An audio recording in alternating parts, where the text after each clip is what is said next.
Hello viewers, I'm Red2006 and I'm very pleased to have you join me for the latest episode of A Link to the Past Randomizer.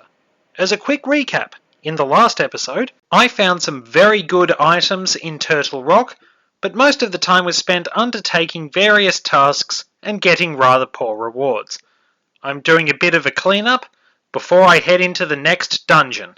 Okay. Before I do head off to those dungeons, I have some cleaning up to do around Kakariko Village.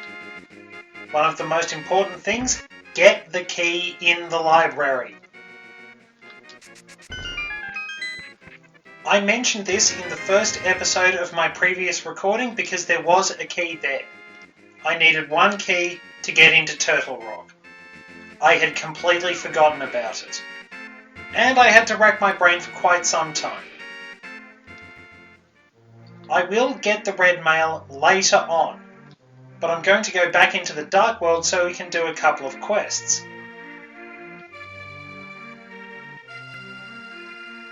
It's finally time to transport the blacksmith back home and take the purple chest with us. Much easier path. We can also go into King's Tomb as well, but I will do that later on.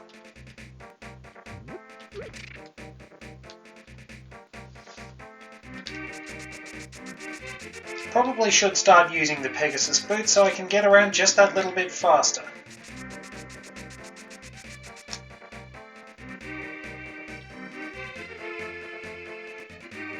And here he is. I'm not sure why he's been turned into a frog. Bring him with you and head off to the right of the village.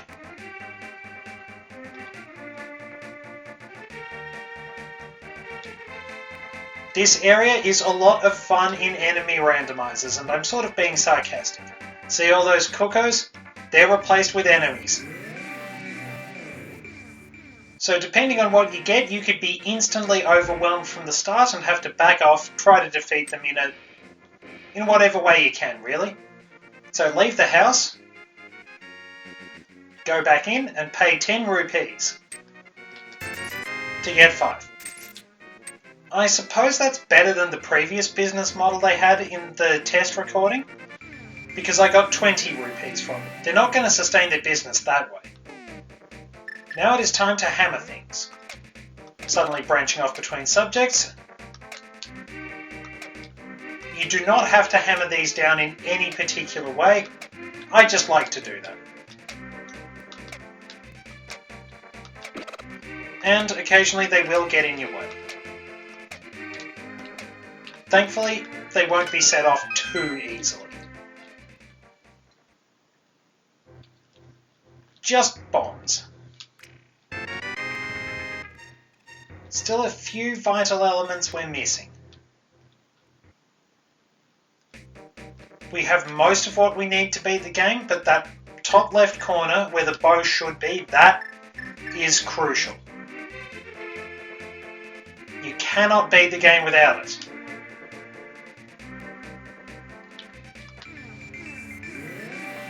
We can take this chest with us. I think I can fly with it.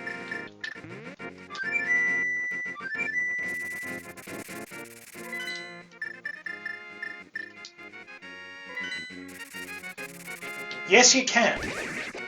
That's been changed for the randomizers, because sometimes you might have to take them to an odd place with the entrance randomizer. Alright, another key to Dark Palace. That's actually worth it. Alright, well while I'm here, I should probably go and get the red mail.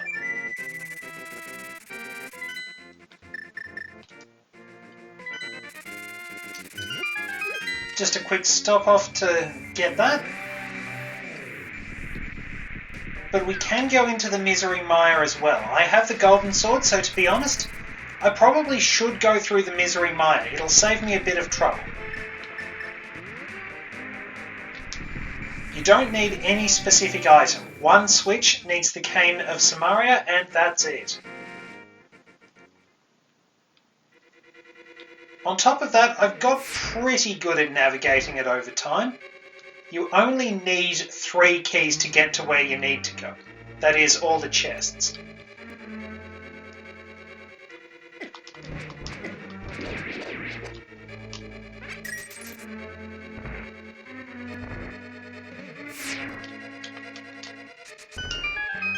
There we are. And I got shot for my trouble. Okay.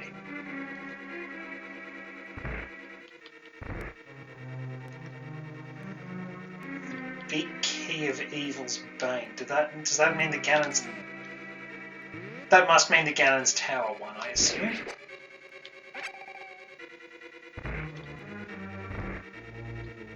But yeah, getting lasered by the Beamos was a beautiful demonstration of the fact that no matter how good your armour is, some enemies just do the set amount of damage and nothing will change that. And it's very, very bothersome. Okay. And here we go. Oh, so it was happening. For a minute I thought I'd screwed up.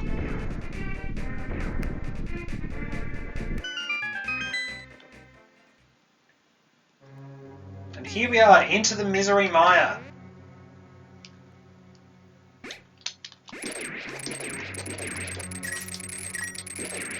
Hookshot takes care of those very quickly.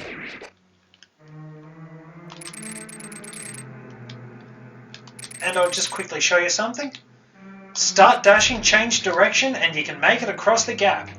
Useful for sequence breaking, but don't come in here unless you have the Tempered Sword, because otherwise there's going to be a long fight ahead of you when you do battle Vitreous.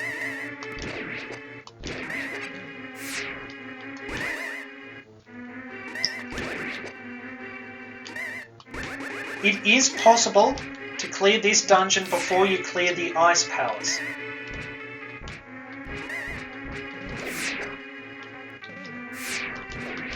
I did it just to see if I could, to be honest. Okay, let's see. Don't actually have the big key here. Damn it.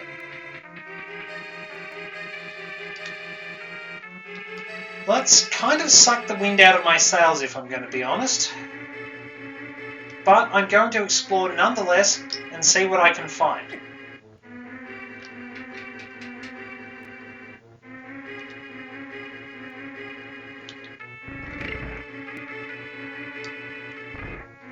You will have to take some longer ways if you want to navigate the dungeon fairly easily, but you can do it.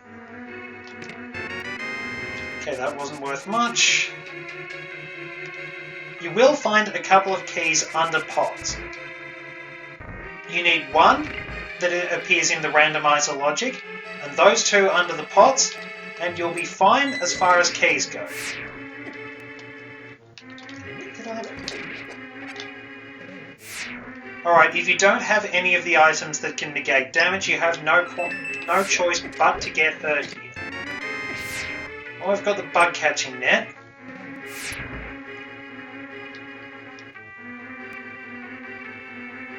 Not exactly essential, since at this point in the game, your potions will definitely be outdoing fairies as healing items. And depending on where you go, there's plenty of opportunity to recover. Sneak around this way to get to a switch. It does have to be blue to progress through a large part of the dungeon.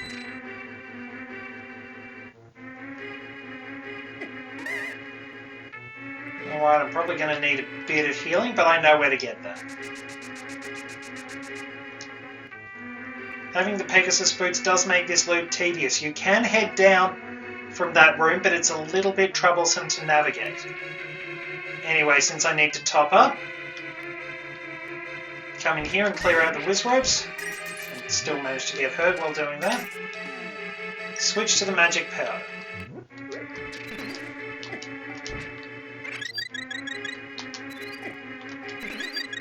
Thank you. How discourteous of them. Is that the right word? Discourteous or uncourteous? I'm a bit picky about getting things like that accurate. Making it accurate. Anyway, you don't need to go through that locked door. That wasn't helpful. A couple more things we can get.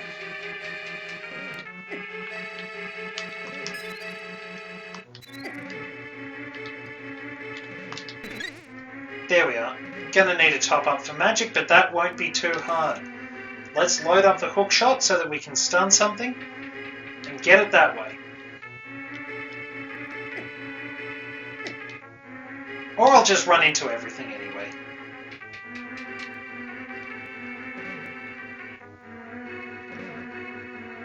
You will need to unlock that door, since that is the most important one for progressing through the dungeon. Well, we have plenty of keys for the Dark Palace now, so that will probably be our destination later on. I don't have the bow, so I can't take the shortcut I wanted to show. Okay. Hookshot kills those easily, and you can go through here pretty quickly. As for these, probably better use the lamp because I'm running low on magic. But light them and you can go up to get another chest. The tiles will remain where they are, so be careful. That was just for bombs.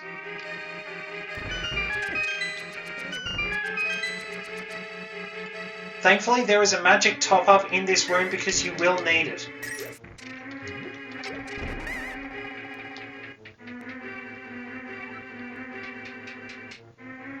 And our objective is to move these out of the way and light those torches, while Wizrobes spawn indefinitely.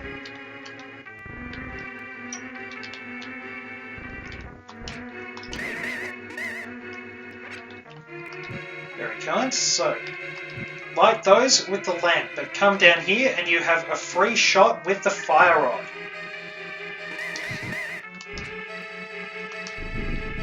And the dungeon starts rumbling. Because of the frame rate, you might not see it. It'll just sort of look like it's shifting a little bit every so often. Goes on. And there we go. That's how you get the big key under normal circumstances. And we have 20 rupees. Why does every adventure for something vital end with 20 rupees? You can see why I hate it. Alright, so our next destination will indeed be the Dark Palace. Need to find a good spot to warp out.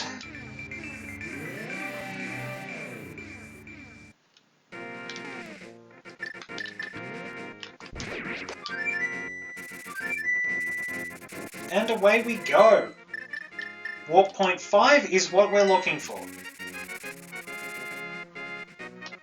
And we hammer these down, lift this up, and in we go.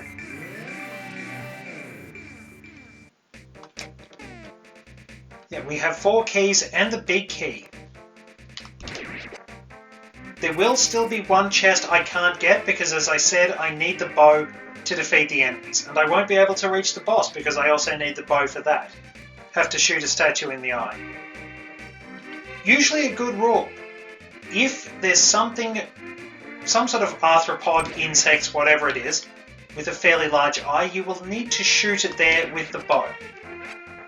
If something is wearing a mask, with the exception of Majora's Mask, where masks were the general theme of the game, if it stands out by wearing a mask, then it's a very good bet you will probably need to inflict massive cranial trauma on it.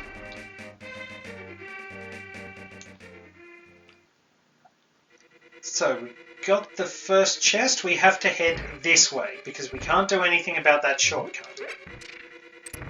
Use up one here. Sneak around and bomb the floor here.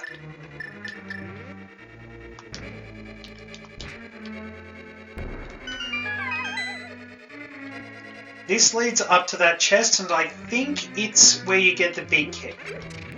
Can't remember off the top of my head, but there's a lot to get here. 14 chests, as you can see. Well, not necessarily chests, but 14 pickups. That wasn't worth it.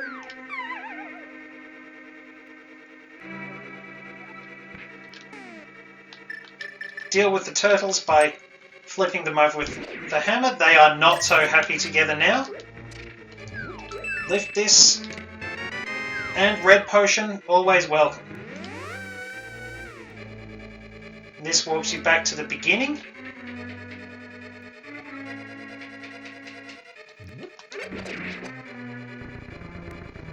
And then we can maneuver our way through with some crafty moves. Push this and be careful not to fall off. So that chest you can only get by taking that shortcut I mentioned with the hammer and the bow. Since we can't really do too much here, we can head along here. Thankfully we have enough keys to get what would be in the big chest. Ah, great. Probably should have just run straight through, literally.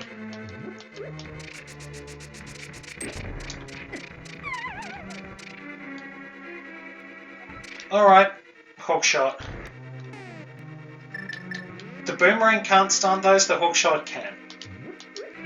I apologise sincerely for managing to make so many mistakes. These sorts of mistakes aren't great viewing.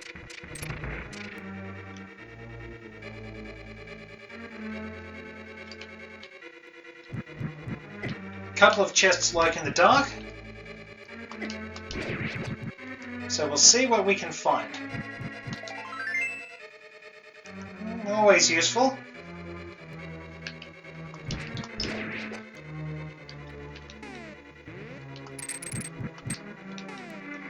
Oddly enough, the boomerang can go over those, but the hookshot can't. Not sure why that's the case.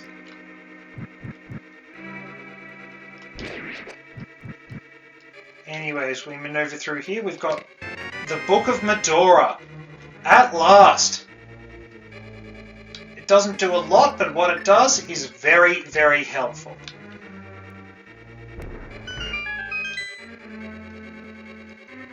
We don't need to get into the Desert Palace the normal way, though. Okay, just money there. There are 2 more keys I need for the Dark Palace. One of them leads to a room that's not very important. It does have a chest, but that might wind up being a key for the Dark Palace or something like that in it, if you're not doing a key sanity. It's really not vital, but it is nice to have it because you never know when it'll be something useful.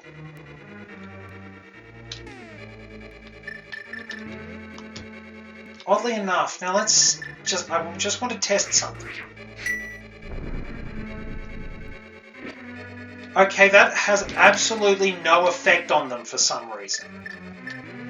Which is kind of odd because I believe in Four Swords Adventures you actually had to use the Quake Medallion to deal with a lot of those.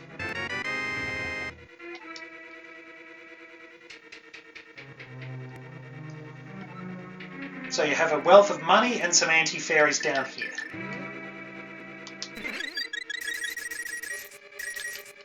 I'll probably wind up getting the capacity upgrades off screen too. Make sure everything's maxed out with a nice amount of bombs and arrows. 50 bombs and 70 arrows, and speaking of arrows, there's 10. There are 10.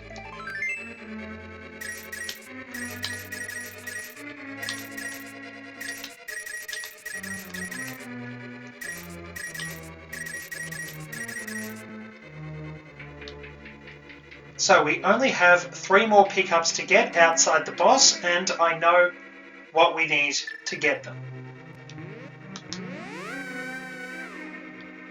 So, I'll head out of here for now, and judging by this, probably a good time to wrap it up.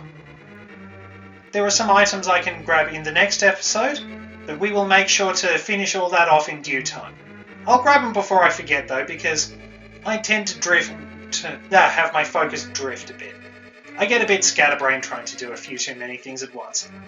Anyway, as always, thank you very much for joining me. I hope you've enjoyed this, and I will see you in the next episode.